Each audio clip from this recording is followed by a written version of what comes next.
Thank you for joining me for this presentation on non-invasive prenatal testing, or NIPT.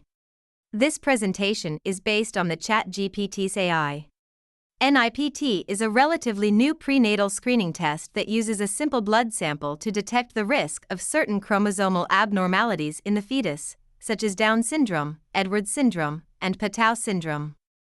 During this presentation, we will cover the basics of NIPT, including how it works, who it is recommended for, its benefits and limitations, and the potential risks and challenges associated with the test. By the end of this presentation, you should have a good understanding of what NIPT is, how it can be used, and what you should consider if you are thinking about undergoing the test. So, let's get started.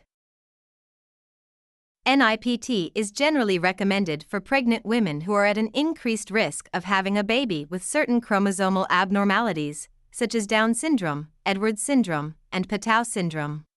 This includes women who are 35 years of age or older at the time of delivery. Advanced maternal age is a known risk factor for certain chromosomal abnormalities. Who have had an abnormal ultrasound or other prenatal screening test result. Abnormal results from other prenatal screening tests, such as the first trimester combined screening test, may indicate an increased risk of chromosomal abnormalities. Who have a personal or family history of chromosomal abnormalities, who have previously given birth to a baby with a chromosomal abnormality, or who have a family history of such abnormalities, may be at increased risk. Who have had a positive result on carrier screening. Carrier screening is a genetic test that can determine if a person is a carrier for certain genetic disorders. If a pregnant woman tests positive as a carrier for a genetic disorder, NIPT may be recommended to determine if the fetus has inherited the disorder. The process of NIPT typically involves the following steps. Initial consultation. The pregnant person meets with their healthcare provider to including its benefits and limitations, and to determine whether the test is appropriate based on individual circumstances and risk factors. Blood sample. If NIPT is recommended, the pregnant person provides a blood sample. The blood sample contains cell-free DNA from the placenta and fetus, which can be analyzed for chromosomal abnormalities. DNA analysis. The laboratory analyzes the DNA in the blood sample to detect the presence of any chromosomal abnormalities. The laboratory can typically provide results within 1 to 2 weeks. Results consultation. Once the results are available, the healthcare provider discusses the results with the pregnant person and, if necessary, provides additional information about further testing or follow-up care.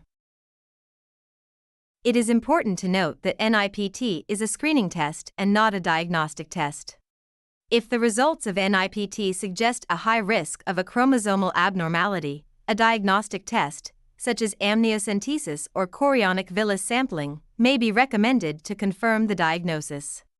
The healthcare provider can provide more information about the testing process and what to expect during and after the test.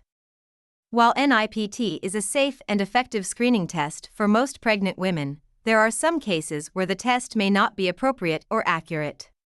Women who are not good candidates for NIPT include pregnant women with multiple gestations, twins, triplets, etc. NIPT is not as reliable in detecting fetal chromosomal abnormalities in multiple gestations as it is in singleton pregnancies. Pregnant women with a history of organ transplantation. This is because they may have a different DNA profile in their bloodstream due to the transplanted organ. Pregnant women with a history of certain types of cancer. This is because they may have abnormal cell-free DNA in their bloodstream that can affect the accuracy of the test. Pregnant women with a low fetal fraction. This refers to the percentage of cell-free DNA from the fetus in the pregnant person's blood sample. If the fetal fraction is too low, the accuracy of the test may be affected. Pregnant women who are not carrying a viable pregnancy. NIPT is not designed to detect miscarriage or other fetal abnormalities that may result in a non-viable pregnancy.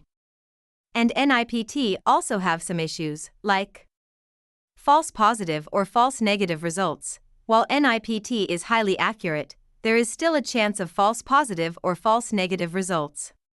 A false positive result can cause unnecessary anxiety and may lead to further invasive testing, while a false negative result can provide false reassurance and delay necessary medical intervention. Limited scope, NIPT is primarily designed to detect certain chromosomal abnormalities, such as Down syndrome, Edwards syndrome, and Patau syndrome. It is not designed to detect other genetic disorders, birth defects, or pregnancy complications. Cost: NIPT is a relatively expensive test and may not be covered by insurance in all cases. This can make it difficult for some pregnant people to access the test. Ethical concerns: some people may have ethical concerns about NIPT, such as concerns about the use of prenatal screening to select for or against certain traits or characteristics. In conclusion, we have discussed the basics of NIPT, including how it works, its benefits and limitations, and the potential risks and challenges associated with the test. It is important to remember that NIPT is a screening test and not a diagnostic test, and that any abnormal results should be confirmed by a diagnostic test, such as amniocentesis or chorionic villus sampling. If you have any questions or concerns about NIPT, we encourage you to speak with your healthcare provider, who can provide you with more information and help you make an informed decision about whether NIPT is the right choice for you. Thank you for your attention, and we hope that this presentation has been informative and helpful.